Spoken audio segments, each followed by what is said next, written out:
What if I told you being stuck financially isn't actually your biggest problem?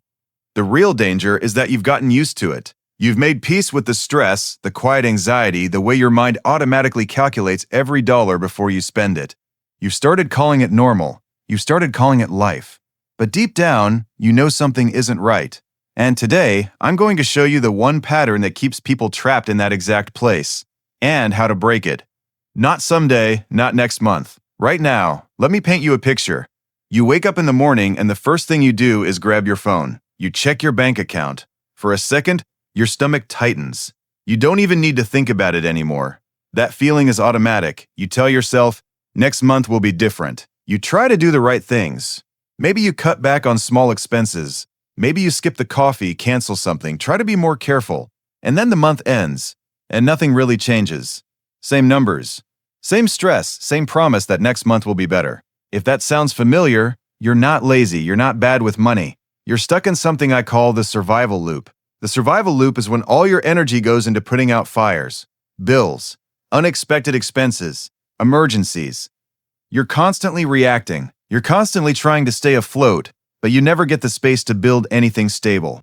You're surviving, but you're not moving forward. And after a while, something dangerous happens. Surviving starts to feel normal. Your brain adapts to it. Even though it's stressful, even though it's exhausting, it's familiar. And your brain always prefers what's familiar over what's uncertain, even if the familiar thing is painful. So instead of taking risks that could change your life, you stay in the same cycle because at least you understand it. That's how people stay stuck for years. And here's the part nobody wants to say out loud. Every day you stay in that loop, you're not just losing money, you're losing time. Time you will never get back. Think about where you were a year ago. Think about your income, your stress level, your situation. Now ask yourself honestly, how different is it today? If the numbers are almost the same, if the stress feels the same, then you're not just stuck. You're becoming cemented, because the longer a pattern continues, the harder it is to break. And if nothing changes, then a year from now will look almost exactly like today. And a few years from now, you'll look back and wonder where all that time went. That's the real cost. It's not just money, it's the opportunities you didn't take, the experiences you couldn't afford, the constant weight in your mind that never really goes away, the conversations that get tense because money is always tight, the moments that should feel happy, but don't. That's not living. That's surviving. So the real question isn't, what if I stay stuck? The real question is, what happens if nothing changes? Because if you don't interrupt this pattern, your future will look like your present, just heavier. Now here's where it gets uncomfortable. What's keeping you stuck is not just your income. It's the way you respond to pressure. When money gets tight, what do? You look for quick fixes. Something fast. Something immediate. A side hustle that promises quick cash. Cutting expenses down to the absolute minimum. Maybe even taking risks that sound too good to be true. And in the moment, those things feel like progress. But they don't change the system. They just treat the symptoms. Because the real problem is deeper than that. You don't have a system, you're making decisions based on emotion, fear, stress, urgency, hope. Instead of clarity, instead of strategy, you react instead of plan. And that's exactly what keeps the loop going. So if you want to break out of it, you have to do something most people avoid. You have to face reality, not your guess, not your feeling, the actual numbers. I know that sounds simple, but it's one of the hardest things to do. Because looking at your full financial situation can feel overwhelming. It can feel uncomfortable. It can feel like you're confirming something you don't want to see. But you cannot change what you refuse to face. So here's what I want you to do. Tonight. Not later. Not when you feel ready. Tonight. Sit down and open everything. Every bank account, every credit card, every loan, every payment. Look at your income. Look at your expenses. Write it all down. Not in your head. Not roughly, exactly. No judgment, no guilt, just facts. Because once you see the full picture, something shifts. You go from reacting to understanding. And understanding is where control begins. Now here's the next shift you need to make. You don't have a money problem. You have a value problem. That might sound harsh, but it's powerful. Because money follows value. You're not paid for your time.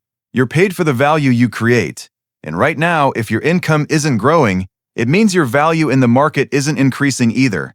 That's not a personal failure. It just means there's an opportunity. So instead of asking, how can I save more money? Ask a different question. What can I learn that makes me more valuable? Not someday, in the near future. Something practical, something useful. It doesn't have to be perfect, it just has to be real. Because when your value increases, your income has a reason to increase. And that's how you break the ceiling. Now let's talk about spending. Most people try to fix their finances by cutting everything. They remove every small pleasure. They make life harder, and then they burn out. Because the problem isn't the coffee, it's the comfort spending. The things you buy to make yourself feel better about being stuck, the subscriptions you don't use, the convenience habits that quietly drain your money, the small decisions that add up over time. That's where the leak is. Not in the things that keep you going, but in the things that keep you distracted. So instead of cutting everything, be intentional. Keep what genuinely adds value to your life. Cut what doesn't, and take that difference and give it a purpose. Direct it. Even a small amount, consistently moved in the right direction, starts to build momentum. And momentum changes everything.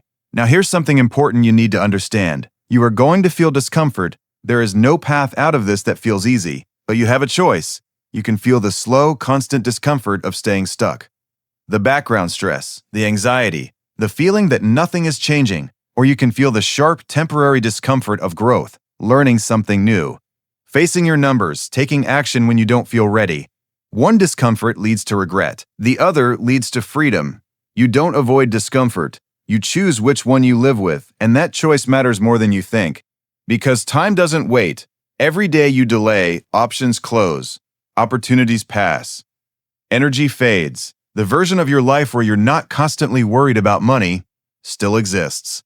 But it's not guaranteed. It depends on what you do next. So let me ask you something honestly. A few months from now, do you want to be in the exact same place, watching another video, feeling the same promises? Or do you want to look back and say, that was the moment I stopped avoiding reality and started taking control?